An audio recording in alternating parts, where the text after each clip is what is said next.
먼 미국 땅에서 자식들을 잘 키워내고 열심히 사신 여러분들 정말 장하십니다. 안녕하세요. 전원주입니다. 전쟁도 가난도 겪은 우리 세대는 참 눈물겨운 세월을 살았죠. 아메리칸 드림을 이루기까지 여러분들의 세월이야 어떠셨겠습니까? 건강 관련 프로그램에 출연하면서 요즘 제가 깨달은 건요, 양 한방을 잘 결합하는 게 최고의 건강 관리라는 겁니다. 클레버 케어, 메디케어 어드밴티지 플랜 아세요?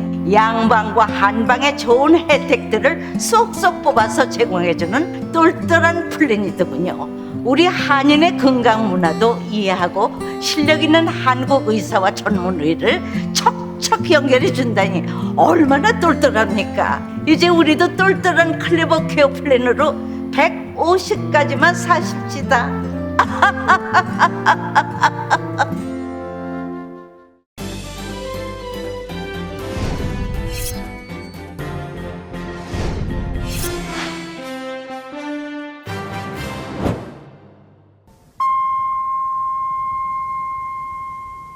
새로운 계절 가을, 행복하고 좋은 일들만 가득하시길 라디오 서울이 응원합니다.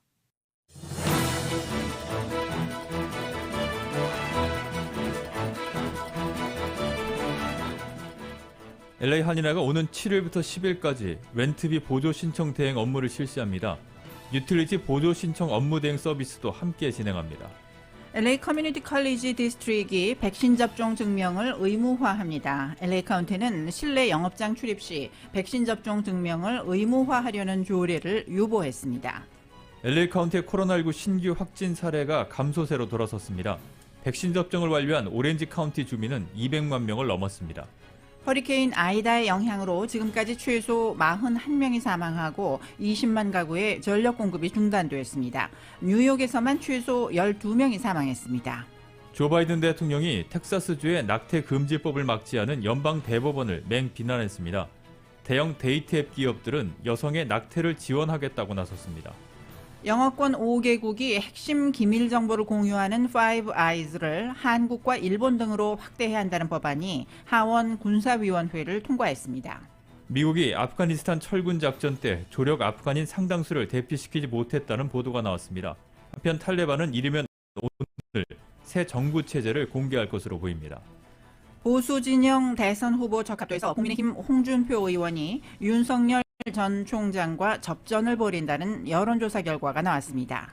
민주당 대선 주자들의 첫 승부처인 충청 대결을 앞두고 이재명 지사와 이낙연 전 대표의 갈등이 전면전으로 치닫고 있습니다. 지난주 신규 실업수당 청구 건수가 34만 건으로 집계되면서 코로나19 사태 이후 최저를 기록했습니다. 오늘 뉴욕 증시는 주간 실업 지표가 개선됐다는 소식에 사상 최고치를 경신했습니다.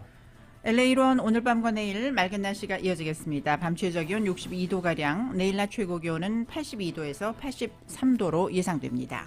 이 시간 주요 뉴스는 아시아나항공 미주 취항 30주년 함께해 주신 성원에 감사드리며 앞으로도 정성을 다하는 서비스 쾌적한 최신 항공기로 안전하고 편안하게 모실 것을 약속드립니다. 아시아나항공 제공입니다.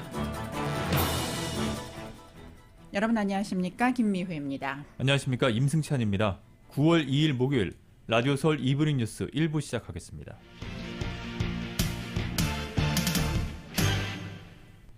어제부터 LA 지역 주민들이 미납 렌트비 그리고 유틸리티 지원 프로그램에 추가 신청을 할 수 있게 됐는데요.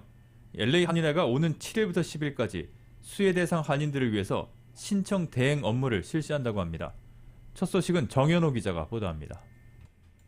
LA 지역 미납 렌트비와 유틸리티 지원 프로그램이 1일부터 추가 신청 접수에 들어가면서 그동안 미처 프로그램 신청을 하지 못했던 한인 세입자들의 문의가 최근 LA 한인회로 잇따르고 있습니다. 한인들이 제때 프로그램 신청을 마칠 수 있도록 LA 한인회는 오는 7일부터 10일까지 한인타운 관할 미구엘 산티아고 주 하원의원과 함께 한인 세입자들의 미납 렌트비와 유틸리티 보조 신청 업무를 대행할 계획입니다. 대행 업무의 신속한 처리를 위해 산티아고 의원실에서 추가 인력이 LA 한인회로 파견된다고 합니다. 제프리 LA 한인회 사무국장입니다.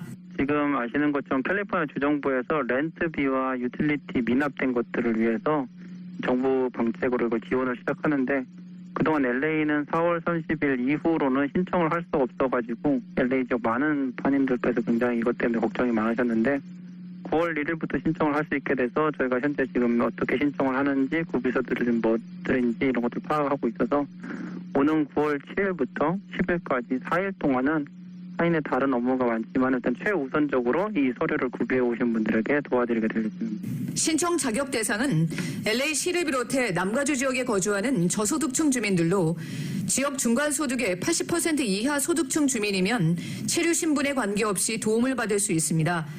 렌트비의 경우 지난해 4월부터 올 11월까지 미납된 액수 혹은 미납 예정인 렌트비에 대해서 100% 지원을 받을 수 있습니다.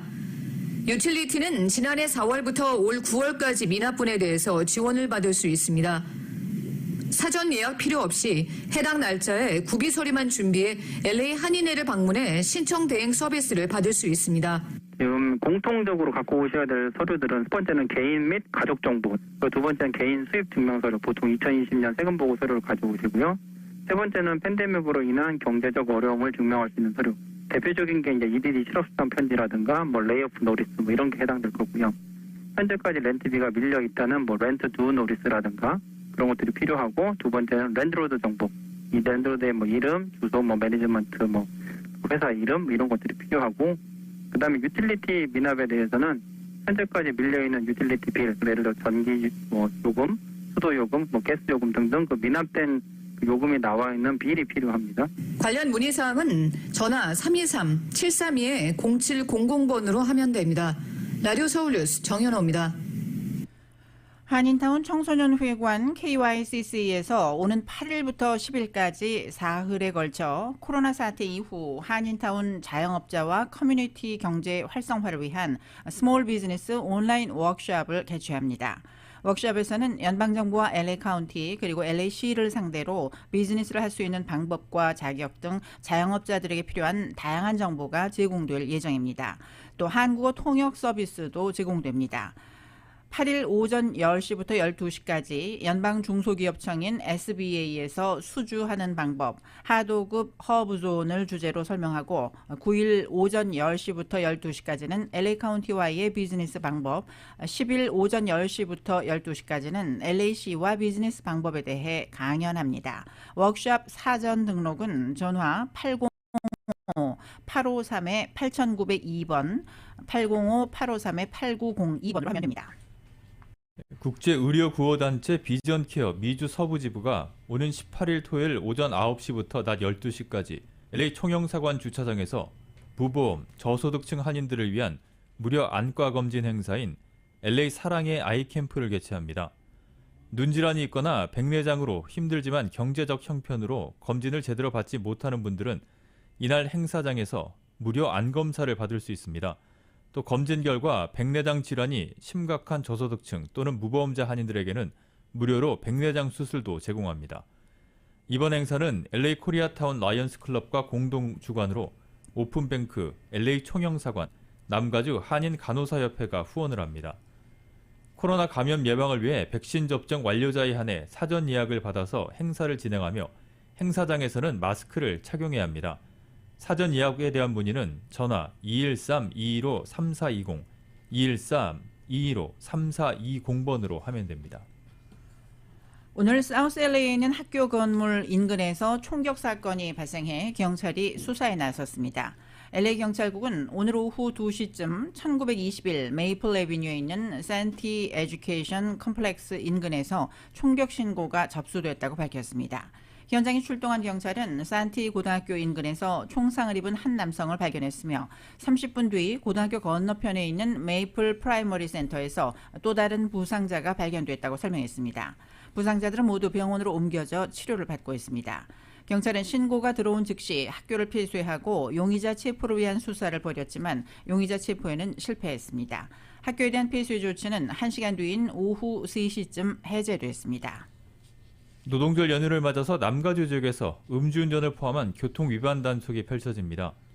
캘리포니아 고속도로 순찰대는 금요일인 내일 저녁 6시 1분부터 월요일 밤 11시 59분까지 대대적인 집중 단속을 펼친다고 밝혔습니다.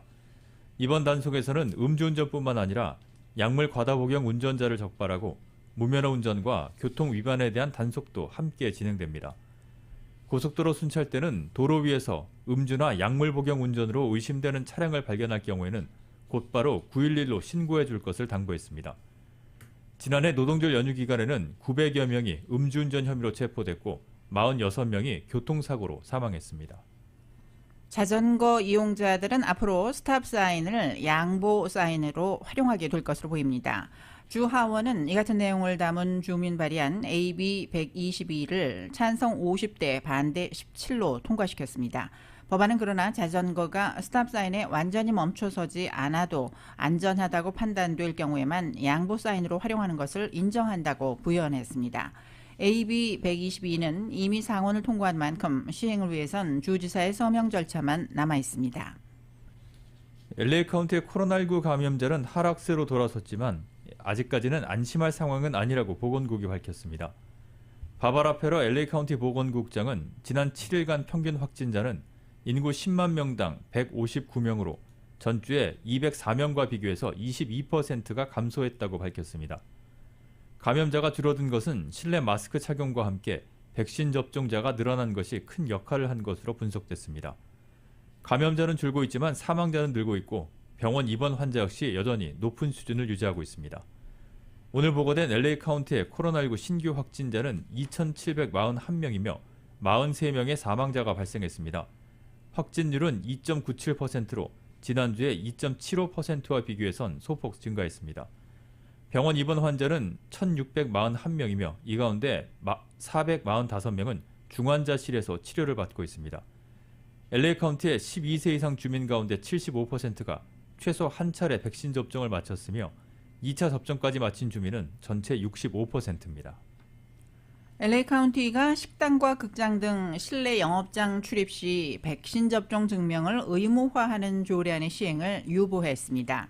LA 카운티 슈퍼바이저 위원회는 지난 화요일에 열린 전체 회의에서 카운티 내 식당과 카드룸, 기타 업소를 출입하는 고객과 직원들을 대상으로 백신 접종 증명을 의무화하는 방침이 시기상조라고 밝히면서 이 같은 내용을 담은 조례안에 대한 시행 표결을 하지 않고 일단 델타 변이 확산 추이를 지켜보기로 결정했다고 밝혔습니다. 이 같은 결정을 주도한 제니스 한 카운티 슈퍼바이저는 아직 백신 접종 증명 의무화 단계를 수행할 준비가 되지 않았다며 더 많은 데이터를 살펴보고 적합한 단계인지 심사숙고할 계획이라고 말했습니다. 이에 다른 슈퍼바이저들도 동의를 표하고 대신 백신 접종률을 높이는데 더욱더 집중하겠다는 의지를 표명했습니다. LA 커뮤니티 칼리지 디스트릭이 백신 접종 증명을 의무화합니다. 칼리지 디스트릭 위원회는 이사회를 통해서 지난달 수정된 정관을 통과시키고 10월 18일부터 교실이나 도서관 등 건물에 들어갈 때는 반드시 접종 증명을 제시해야 한다고 밝혔습니다. 건강상 이유나 종교적 이유로 백신 접종을 할 수 없는 경우는 예외로 인정합니다. 위원회는 카이저 퍼머넌트 재단 후원으로 백신 접종을 하는 학생들에게는 최대 $150의 인센티브도 제공한다고 밝혔습니다. 학생과 교직원들은 10월 18일까지 백신 접종 증명을 제출한 뒤 학교 측으로부터 QR코드를 받아야 디스트릭 내 건물 출입을 할 수 있습니다. 또한 건물 안에선 백신 접종 여부와 상관없이 마스크를 착용해야 합니다. LA 커뮤니티 칼리지 디스트릭은 LA 시티 칼리지와 피어스 칼리지, LA 트레이드 테크니컬 칼리지 등 모두 9개 커뮤니티 칼리지를 포함하고 있습니다. 오렌지 카운티의 코로나19 백신 접종자가 200만 명을 넘었습니다. 카운티 보건국은 오늘까지 200만 9천 명의 주민들이 백신 접종을 완료했다고 밝혔습니다. 백신 접종이 불가능한 11살 이하 어린이를 제외하면 아직까지 백신 접종을 하지 않은 주민은 72만 5천 명입니다. 한편 오늘 보고된 오렌지 카운티의 코로나19 신규 확진자는 437명이고 병원 입원 환자는 521명으로 어제보다 13명이 줄었습니다. 중환자실 입원 환자도 143명으로 6명이 줄었습니다. 남가주 한국학원이사회가 현재 개학하지 못하고 있는 한글학교 개강을 9월 11일로 하자는 의결을 마치고 교장단과 조율 중입니다. 이러므로써 한국학원 정상화에 대한 기대가 모아지고 있습니다. 정현호 기자가 보도합니다. 남가주 한국학원 이사회가 최근 미팅에서 한인 커뮤니티가 추천하는 3명의 신임 이사를 추가로 선임하고 교장단 분규로 미뤄지고 있는 한글학교의 개강 일자를 오는 11일로 확정하기로 의결했습니다. 박형만 남가주 한국학원 이사장은 지난달 말에 개강하지 못한 한글학교 정상 운영을 최우선으로 해서 이번 이사회 모임에서 일단 9월 11일에는 개강하기로 의결했고 이 내용을 교장단 측에 전달했다고 밝혔습니다. 하여튼 일선에서 각 지역 교장 선생님들을 잘 우리가 후원해가지고 그분들의 말하자면 진행이라든가 교육 담당하는 분들을 좀 용기를 드리고 그렇게 해서 9월 11일 날 계약을 할 수 있게끔 그렇게 우리가 총력을 다해야 되겠다. 그렇게 이제 이사에서도 합의가 되고 또 교장회한테도 그런 것을 지면으로 연락을 좀 드리고 있고 그런 중입니다. 예. 그분들이 좀 협조를 다 할 수 있다, 하겠다 하는 것을 지금 이제 기다리고 또 듣고 있습니다. 박 이사장은 신미경 교육감과 교장단이 논의를 거쳐야겠지만 다음 주 중에 교장단과 직접 회동을 갖고 조속한 학교 운영 정상화를 위해 머리를 맞댈 예정이라며 좋은 결과가 있을 것으로 기대한다고 밝혔습니다. 박형만 이사장은 또 그동안 남가주 한국학원이 분규단체에 올라 있어 한국 정부로부터 지원금을 전액받지 못하는 실정이었는데 이번에 박경재 LA 총영사로부터 한국 정부로부터 지원금을 100% 받을 수 있도록 하겠다는 좋은 소식도 들었다고 밝혔습니다.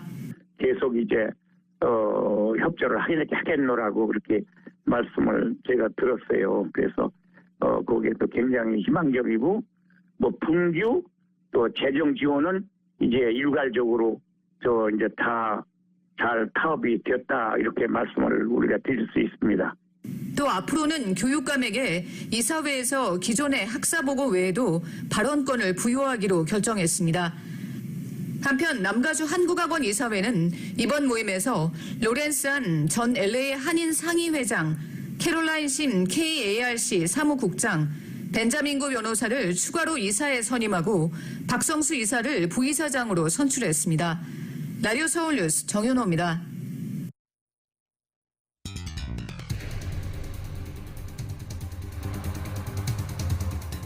라디오 서울 이브닝 뉴스 1부 함께하고 계십니다. LA와 가든그룹 두 곳에서 모시는 금강환경 검안과 1250만 불 교통사고 최고보상 교통사고 전문 천재 변호사 리차드 호프만, 빛으로 태어나는 당신은 카우나 미인, 100% 근적 개선 마스크는 카우나뿐입니다. 정직한 빛 카우나 LED 마스크, 온오프 PRGR, 야마하 14, MU 스포츠, 전미국 독점 종판 올림픽 골프, 구매부터 재이용자까지 아파트론도 역시 뱅크 오브 호흡이 하면 다릅니다. 희망을 설계하는 전문가들의 은행 뱅크 오브 호흡 공동 제공으로 함께 하시겠습니다.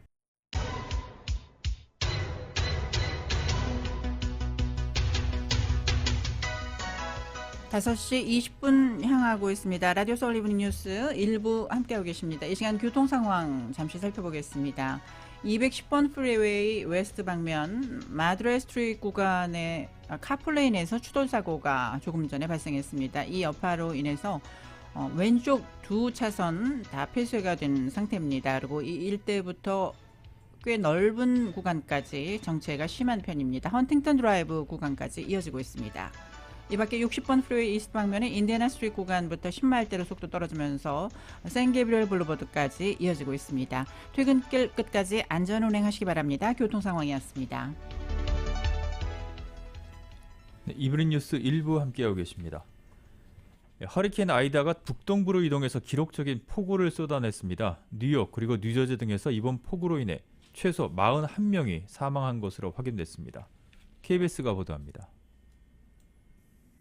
날이 밝으면서 비는 그쳤지만 밤새 내린 폭우에 강이 범람하면서 마을 전체가 물바다로 변했습니다. 침수된 집에 갇힌 주민들을 구조대원들이 보트를 이용해 구해내고 있습니다. I'm not for nothing. We're homeless right now. But this all, we're all going to come together and we're going to figure out a solution. And we'll go from there. 열대성 폭풍으로 변한 허리케인 아이다가 미국 북동부로 이동하면서 기록적 폭우를 쏟아냈습니다. 짧은 시간에 예상치 못한 많은 비가 내리면서 뉴욕 시내 지하철역에는 폭포수처럼 빗물이 쏟아져 내렸고 지하철 열차 운행은 중단됐습니다. 뉴욕과 뉴저지에는 비상사태가 선포됐습니다. We were expecting some significant rain to come from Ida as it traveled across the Northeast, but we just couldn't tell where it would end up landing until it got closer to the area. 뉴저지와 펜실베이니아 등엔 지금까지 23cm 이상의 비가 내렸습니다. 이곳 뉴욕 센트럴파크엔 어젯밤 시간당 최고 80mm의 많은 비가 내렸는데 역대 최고 기록입니다. 미국 국립기상청은 홍수 경보도 발령했는데 연방 정부 차원의 홍수 비상사태가 뉴욕시에 선포된 건 사상 처음 있는 일이라고 합니다. 토네이도가 휩쓸고 간 뉴저지 일대에선 수십 채의 집들이 붕괴됐습니다. It's like a war zone. There's the one house over there. There's nothing left of it. 피해도 커지고 있습니다.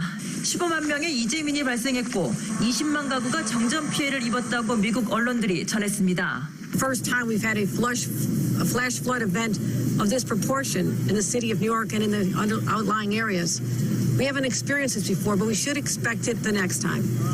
이런 가운데 지난 일요일 허리케인 아이다가 휩쓸고 간 루이지애나 일대에선 정전 사태 등으로 석유 생산시설 가동이 중단돼 원유와 가스 공급에 차질이 빚어지고 있습니다.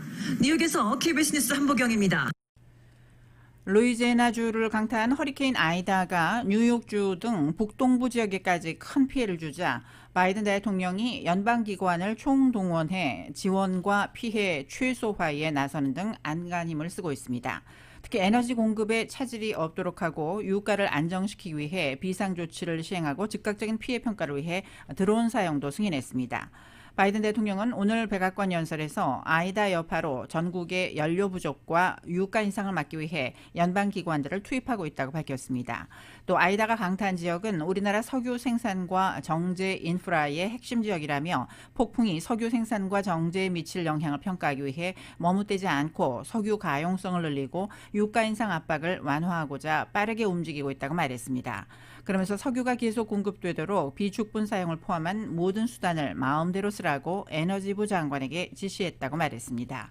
아울러 루이지애나와 미시시피주의 가스 공급을 확대하고 지금 같은 위태로운 시기에 가용성을 높이기 위해 환경보호청이 이들 주에 대한 긴급 면제 조처를 승인했다고 밝혔습니다. 이 밖에도 대통령은 연방항공청에 에너지 인프라에 대한 피해를 평가하기 위해 감시 드론 사용을 승인하라고 지시했습니다. 국방부, 국토안보부, 에너지부에는 피해 정도를 평가할 때 모든 위성사진을 즉각 이용할 수 있도록 요청했다고 대통령은 밝혔습니다.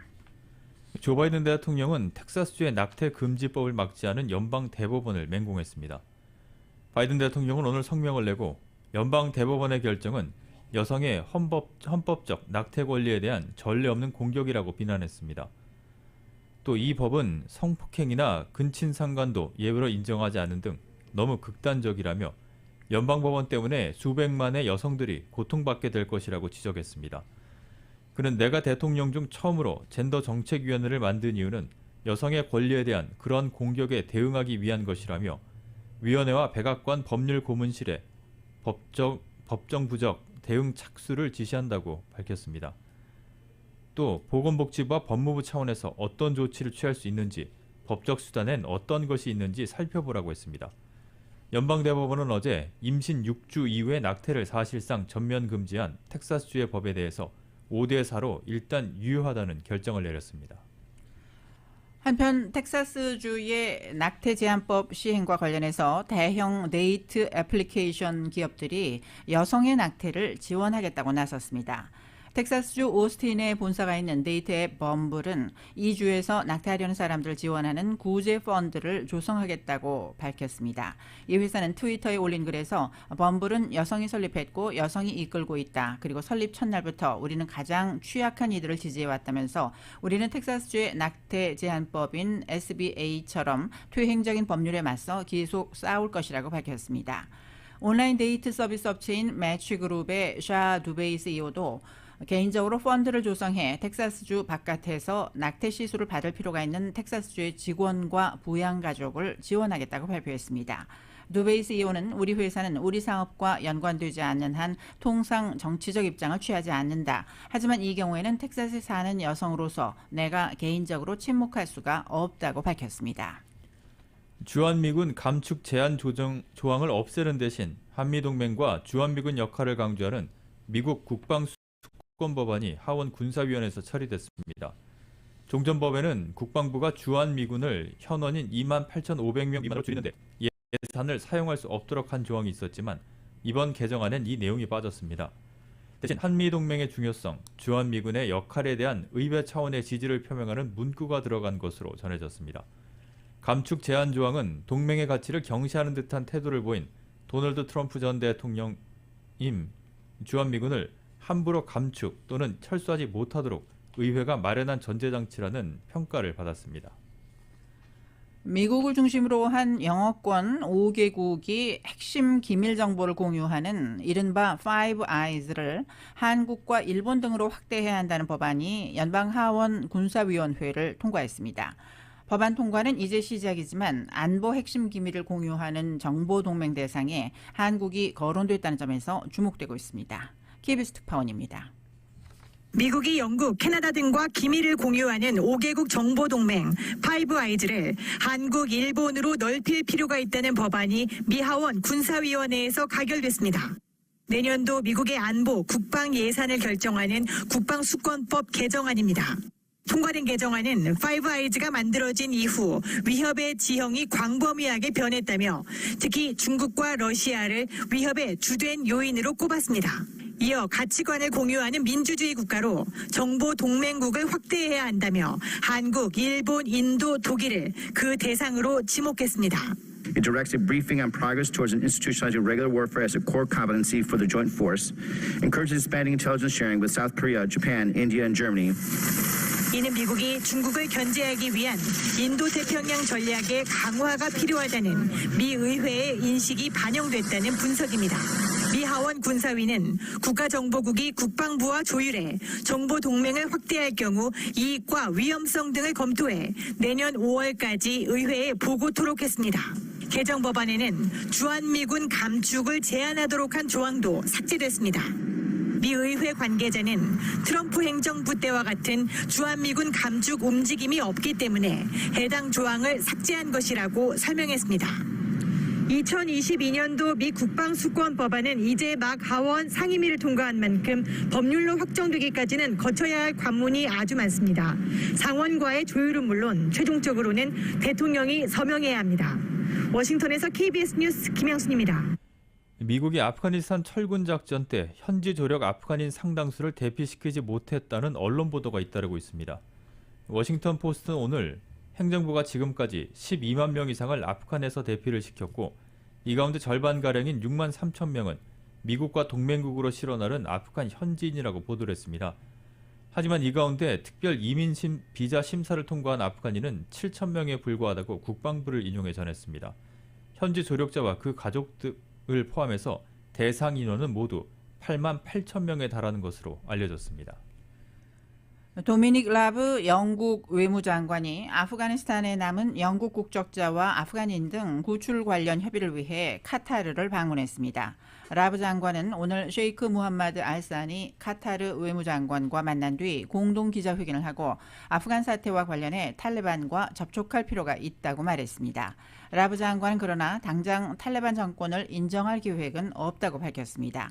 알사니 카타르 외무장관은 카타르가 탈레반과 대화하고 있으며 카불 공항 운영 재개 시 기술적 지원을 위해 터키와 협의하고 있다고 말했습니다. 라디오 서울 이브닝 뉴스 잠시 후에 계속됩니다.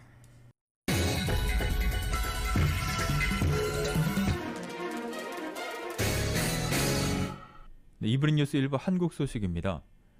보수진영 대선 후보 적합도에서 국민의힘 홍준표 의원이 윤석열 전 검찰총장과 접전을 벌인다는 여론조사 결과가 나왔습니다.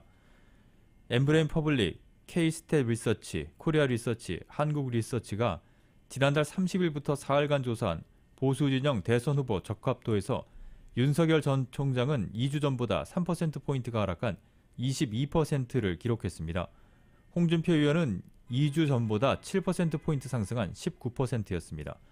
그들을 유승민 10%, 안철수 5% 등이었습니다. 보수층만 놓고 보면 윤석열 전 총장이 37%로 21%를 기록한 홍준표 의원을 앞질렀습니다. 한편 진보 진영의 대선 후보 적합도에서는 이재명 경기지사가 31%로 가장 앞섰고 이낙연 전 총리 16%, 박용진 3%, 심상정, 정세균, 그리고 추미애 모두 3%를 기록했습니다. 국민의힘이 역선택 방지 조항을 핵심으로 하는 경선 규칙을 두고 잡음이 계속되자 정홍원 선관위원장이 진화에 나섰습니다. 하지만 후보들 간의 입장차가 첨예해서 논란은 사그러들지 않고 있습니다. 역선택 조항을 놓고 왜 이런 갈등이 생기는 건지 KBS가 짚어봤습니다. 경선 규칙을 둘러싼 내용이 확산 조짐을 보이자 정홍원 선관위원장이 후보들을 향한 호소문을 내놨습니다. 정권 교체를 위해 개인의 영달보다 역사에 칭송받는 사람으로 기록돼 달라고 했습니다. 이준석 대표도 정 위원장에게 힘을 실어주는 모양새입니다. 선관위는 기추인된 경선준비위원회 안을 수정하고 적용할 수 있는 권한을 가지고 있습니다. 결론을 신속하게 내려서 이 논쟁이 장기간 지속되지 않도록. 깊어진 갈등의 중심에는 역선택 방지 조항이 있습니다. 국민의힘 지지자나 무당층이 아니면 조사를 중단하고 의견을 반영하지 말자는 게 역선택 방지 조항입니다. 찬성인 윤석열 후보 측은 민주당 지지층이 윤 후보를 떨어뜨릴 목적으로 다른 후보를 지지할 가능성을 내세웁니다. 최근 여론조사 결과 국민의힘 당내 후보로 홍준표 후보를 꼽았던 이들이 홍 후보와 민주당 이낙연 후보 간 가상 대결에서는 이낙연 후보 손을 들어준 것을 근거로 제시했습니다. 반면 반대하는 쪽은 민주당 지지층의 선택은 역선택이 아닌 본선에서의 경쟁력을 뜻하는 거라 말합니다. 반대 측 선봉에 선 홍준표 후보는 지난 서울시장 보궐선거 당내 경선을 근거로 듭니다. 당시 민주당 지지층이 나경원 후보보다 오세훈 후보에게 더 높은 지지를 보냈는데 본선에서 오세훈 후보가 국민의힘 지지율이 넘는 수준으로 압승했다는 겁니다. 후보 간 유불리에 따라 해석이 다른 상황이고 후보의 유불리에 직결되는 사안입니다. 국민의힘 선관위는 전문가 의견에 들어 최대한 서둘러 결론 내겠다고 밝혔습니다. KBS 뉴스 안다영입니다. 윤석열 전 검찰총장 재직 당시에 대검찰청 관계자가 여권 정치인에 대한 고발을 야당에 사주겠다는 보도에 대해서 김오수 검찰총장이 대검 감찰부에 진상조사를 지시했습니다. 박범계 법무장관은 적절한 조치라고 평가하면서 의혹이 사실이라면 매우 중대한 사건이라고 말했습니다. YTN이 보도합니다. 김오수 검찰총장의 지시는 예상보다 전격적으로 이뤄졌습니다. 관련 의혹이 보도된 당일 대검 감찰부에 진상조사를 지시했습니다. 제기된 의혹의 사실관계부터 확인이 필요한 상황으로 고발장을 야권에 건넨 것으로 보도된 손준성 대구고검 인권보호관이 우선 조사 대상입니다. 만약 제기된 의혹이 일정 부분 사실로 드러날 경우 이를 지시하거나 관여한 인사가 더 있는지 추가 조사가 이어질 전망입니다. 하지만 논란의 당사자인 손준성 인권보호관은 관련 기사는 황당한 내용으로 아는 바가 없어 해명할 내용도 없다고 반박했습니다. 지난해 총선 당시 대검 수사정보정책관이던 손준성 인권보호관은 차장검사급으로 고검검사급 이상의 검사, 즉 부장검사급 이상 비위조사는 감찰 3과가 맡고 있습니다. 특히 대검 감찰부는 직접 수사 권한도 갖고 있습니다. 진상조사 단계에서 비위 혐의가 확인되면 정식 감찰은 물론 강제수사와 공소제기까지 직접 할 수 있습니다. 박범계 장관은 김 총장의 진상조사 지시가 적절하다고 평가하며 제기된 의혹에 대해선 매우 중대한 문제라고 규정했습니다. 검찰총장께서 진상조사를 지시했다는 보도를 봤습니다. 적절한 조치인 것 같고요. 어찌됐든 내용이 사실이라면 그것은 검찰의 정치적 중립 의무와 관련된 것이기 때문에 매우 중대한 사건이라고 생각을 합니다. 박 장관은 또 현직 검사가 연루돼 수수방관할 수 없는 상황이라면서도 진상 확인 단계인 만큼 감찰을 이야기하기는 어렵고 일단 예의주시하겠다고 말했습니다. YTN 한동입니다. 이렇게 검찰총장 재직 당시 여권 정치인 고발 사주 의혹에 국민의힘 윤석열 후보 측은 명백히 사실이 아니라면서 법적 조치를 예고했습니다. 하지만 정치권의 파장은 컸습니다. 여권은 정치검찰의 공작 수사라면서 의혹을 밝히기 위한 법사위 소집을 촉구했고 국민의힘 대선 주자들도 비판에 가세했습니다. KBS입니다. 국민의힘 윤석열 후보 측은 윤석열 검찰이 여권 정치인 고발을 사주했다는 의혹을 정면 반박했습니다. 총장 재직 중 어느 누구에 대해서도 고발 사주를 한 적이 없다면서 허위보도 날조라고 했습니다. 검찰이 건넨 고발장을 야당에 전달한 당사자로 지목된 김웅 의원은 당시 수많은 제보를 당 법률지원단에 전달했지만 문제의 문건은 기억나지 않는다면서 사실이 아니라고 했습니다. 국민의힘은 당시 실제 당 명의로 고발된 게 없다며 문제될 게 없다는 입장입니다. 당에 흔히 들어오는 제보들이고 그것을 이관하고 이첩한 문제라면 크게 문제가 되지 않을 것이다. 그러나 범여권은 총공세에 나섰습니다. 고발 대상이 된 최강욱 의원은 정치검찰의 공작 수사 마각이 드러났다고 주장했습니다. 수사권과 기소권을 이용해 대권을 찬탈하려는 검찰권 사유화와 검찰 쿠데타의 서막으로 여겨집니다. 여당 대선 주자들도 검찰의 노골적 정치 개입, 당시 윤 총장 지시나 묵인이 없었다 보기 어렵다, 미처 상상하지 못한 공작이라는 거센 비판을 내놨습니다. 여당뿐 아니라 국민의힘 주자들도 윤 후보를 직접 겨냥했습니다. 총장의 양해 없이 가능했겠느냐. 또 총장이 양해 안 했다 이러면 그거는 좀 무슨 소리겠죠. 여권에서는 고발 사주 의혹을 규명하기 위해 법사위 소집에 나설 계획이라 정치권에 만만치 않은 파장이 이어질 것으로 보입니다. KBS 뉴스 정성호입니다. 민주당 대선 주자들의 첫 승부처인 충청 대결을 앞두고 이재명 지사와 이낙연 전 대표 갈등이 전면전으로 치닫고 있습니다. 특히 이 지사 무료 변론 의혹을 두고 검증이다, 네거티브다, 양보 없는 맞대결이 이어지고 있습니다. YTN입니다.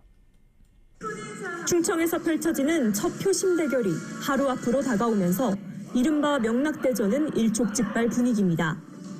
이번엔 그동안 말을 아껴왔던 이낙연 전 대표가 직접 나섰습니다. 이재명 지사의 무료 변론 의혹을 두고 검증해보자며 수임료가 얼마였는지 해명 압박에 나선 겁니다. 마치 아무것도 없는데 당내에서 공격해서 문제가 된 것처럼 이렇게 바꿔치기 하는 것은 온당하지가 않죠. 법적인 문제도 될 수 있다면 빨리 설명하고 정리를 하는 것이.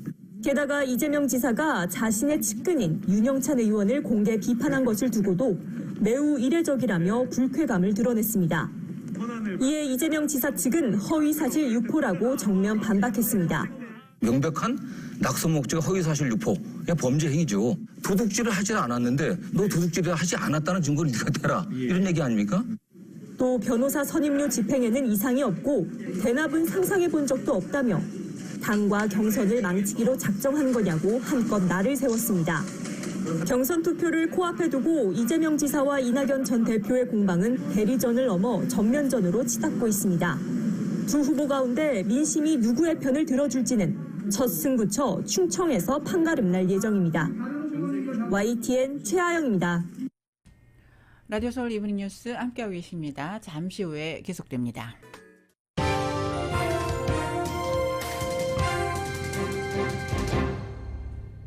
이브닝 뉴스 1부 함께하고 계십니다. 오늘 뉴욕 증시는 주간 실업지표가 개선됐다는 소식에 사상 최고치를 경신했습니다.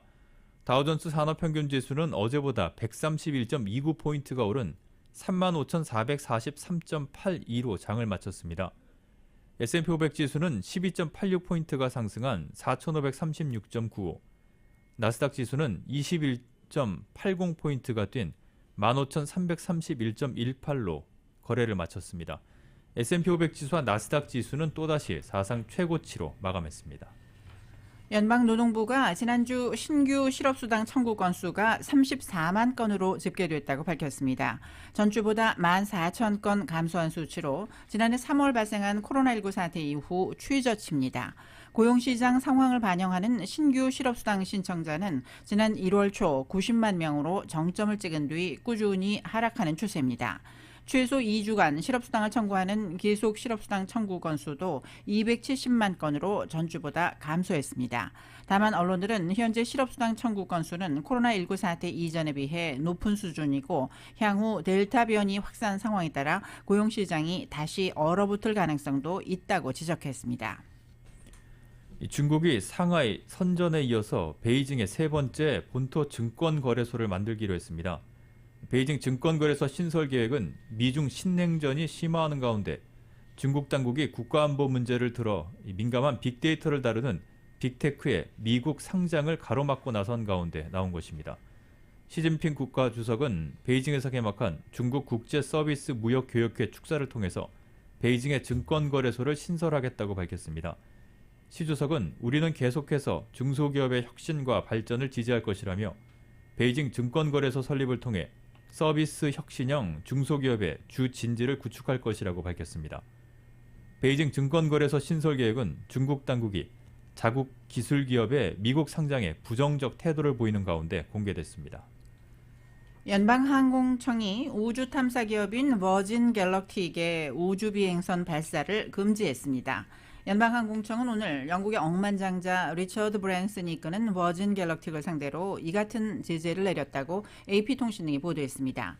연방항공청은 지난 7월 브랜슨의 우주 관광 당시 비행선이 하강 경로를 이탈한 것과 관련해 안전조사를 완료할 때까지 비행선의 추가 발사를 금지하기로 했다고 밝혔습니다. 연방항공청은 성명에서 버진 갤럭틱의 비행선 발사가 대중의 안전에 영향을 미치지 않는다고 판단할 때까지 추가 발사는 허용되지 않을 것이라고 말했습니다. 이에 대해 버진 갤럭틱은 어제 발표한 성명에서 브랜슨의 우주 관광 당시 바람이 비행 경로에 변화를 일으켰다며 1분 41초간 지정된 영공을 벗어났다고 인정했습니다. 이에 따라 버진 갤럭틱은 이달 말 또는 다음 달 초 비행선을 발사할 예정이었으나 조사가 그때까지 완료되지 않으면 우주 관광 사업 일정에 차질이 빚어질 수도 있습니다.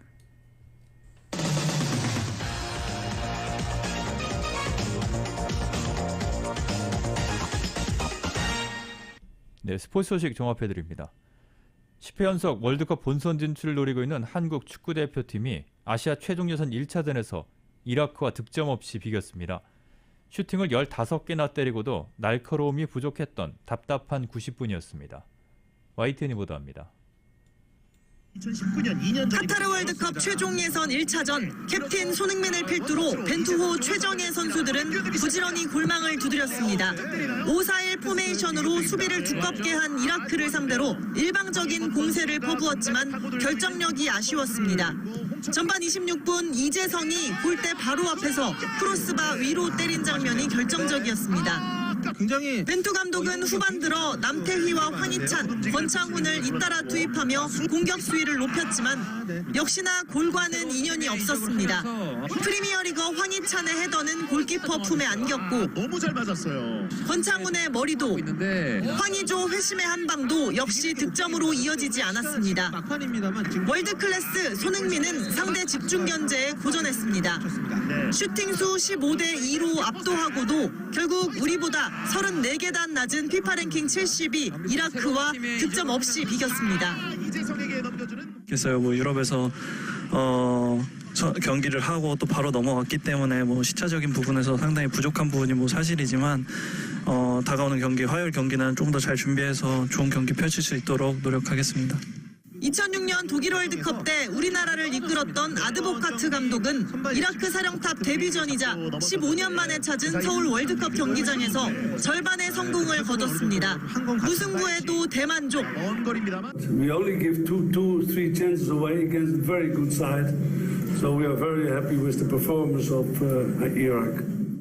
월드컵 최종 예선 첫 관문에서 잘 싸우고도 승점 1로 삐끗한 벤투호는 오는 7일 수원에서 레바논을 상대로 화끈한 승리에 도전합니다. YTN 조은지입니다. 네, PGA 투어 페덱스컵 플레이오프 최종전인 투어 챔피언십 1라운드에서 임성재가 20위권을 차지했습니다. 임성재는 오늘 버디 4개를 잡고 보기 5개를 써내 1오버파 71타를 쳤습니다. 보너스 타수 3언더파를 받은 임성재는 2언더파로 설지오 가르시아와 함께 공동 23위에 이름을 올렸습니다. 한편 10언더파 보너스 타수를 안고 이번 대회를 시작한 패트릭 캔들레이가 오늘 3타를 줄이면서 13언더파로 선두를 달렸고 세계 랭킹 1위인 요언람이 5타를 줄이면서 11언더파 2위에 올랐습니다. 해리스 잉글리시가 이 브라이슨 디셈버 등과 함께 공동 3위에 자리를 했고 저스틴 토마스는 공동 5위에 이름을 올렸습니다. 19살의 여자 테니스 시니어인 에마 라두카누가 US 오픈 테니스 대회 단식 3회전에 진출을 했습니다. 라두카누는 뉴욕 빌리진 킹 내셔널 테니스 센터에서 열린 나흘째 여자단식 2회전에서 세계 랭킹 49위의 장수아이를 세트 스코어 2대0으로 물리쳤습니다. 2002년생인 라두카이는 올해 윈블던에서 16강에 오르며 이변을 일으켰던 선수입니다. 메이저리그 오늘은 8경기만 열리고 있습니다. 오클랜드와 디트로이트와의 경기는 오클랜드가 8대6으로 승리를 했습니다. 샌프란시스코는 미러키에 5대1로 승리를 거뒀고 필라델피아 필리스는 워싱턴 내셔널스에 7대6으로 승리를 거뒀습니다.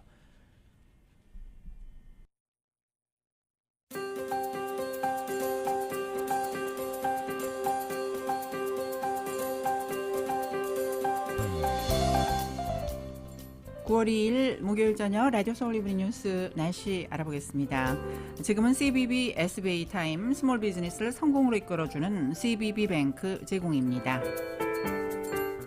LA 일대 오늘 밤과 내일 역시 맑고 화창한 날씨가 이어지겠습니다. 오늘 밤 최저 기온은 62도가량 되겠고 내일 낮 최고 기온 오늘보다 다소 올라간 82도에서 83도, 내일 밤 최저 기온은 63도로 예상됩니다. 한편 토요일과 일요일 낮 기온이 87도에서 89도가량으로 주중보다는 많이 올라서 주말엔 더운 날씨가 예보되고 있습니다. 밸리와 인랜드 엠파이어 지역 내일 낮 최고 95도까지 올라가겠습니다. 밤 최저 59도, 해안 지역은 내일 낮 최고 75도, 밤 최저 62도로 예상됩니다. 하와이 호놀룰루 오늘 오후 대체로 흐린 날씨 보이고 있습니다. 밤 최저 76도가량, 내일은 곳에 따라 구름 끼는 날씨에 강한 바람이 불겠습니다. 20마일에서 30마일 정도의 속도로 예상되고 내일 낮 최고 기온은 86도가량입니다. 한국 날씨입니다. 오늘 남부지방을 중심으로 비가 내리겠지만 중부지방에서는 모처럼 쾌청한 하늘이 펼쳐지겠습니다. 내일 전국이 대체로 맑은 날씨 예상되고 오늘 낮 기온은 서울, 경기지방 섭씨 29도까지 오르겠습니다. 춘천과 대전, 광주는 28도로 어제보다 다소 높겠습니다. 아침에는 선선하지만 한낮에는 다소 더운 일교차가 큰 날씨가 이어지겠습니다. 날씨는 지금은 CBB SBA 타임 스몰 비즈니스를 성공으로 이끌어주는 CBB 뱅크 제공입니다.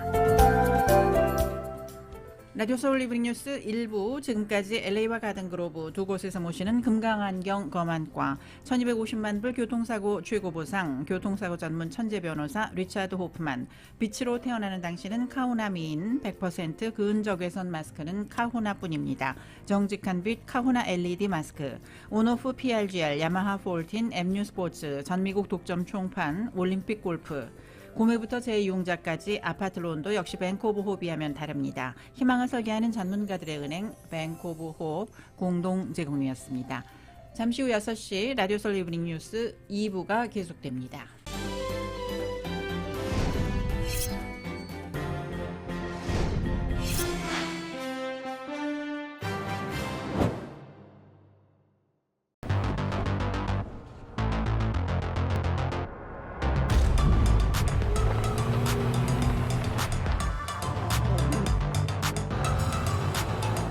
가득 실으세요. 원하는 건 무엇이든 초대형 그림도 거뜬하죠. 언제나 기아 카니발 MPV는 자신있게 말합니다.